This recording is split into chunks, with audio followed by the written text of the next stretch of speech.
YCP హయాంలో జరిగిన మద్యం కుంభకోణం కేసులో నిందితుడు పైలా దిలీప్ బెయిల్ పిటిషన్ ను సిట్ వ్యతిరేకించింది.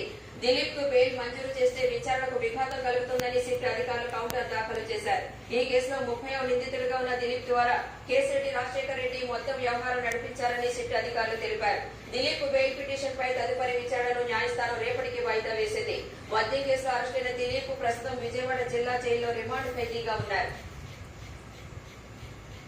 తెలంగాణలో మద్యం ధరలు మరోసారి పెరిగాయి. చీప్ లిక్కర్, బీర్, బ్రీజర్ వంటి రెడీ టు డ్రింక్ మద్యం మినహా అన్ని రకాల మద్యం ధరలను పెంచినట్లు ఆబ్కారీ శాఖ వెల్లడించింది.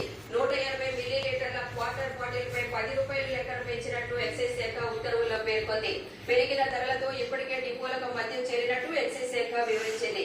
చాలా కాలం నుంచి మద్యం ధరలు పెంచలేదని, పెరిగిన ముడి సరుకు ఉత్పత్తి వ్యయాలతో నష్టపోతున్నట్లు మద్యం ఉత్పత్తి కంపెనీలు ప్రభుత్వం దృష్టికి తీసుకెళ్లినట్లు ఎక్సైజ్ శాఖ తెలిపింది. ఈ అంశంపై ప్రభుత్వం ఏర్పాటు చేసిన ధరల నిర్ణాయక కమిటీ సిఫార్సుల మేరకు మద్యం ధరలు పెంచినట్లు ఆబ్కారీ శాఖ వెల్లడించింది. ఈ ఏడాది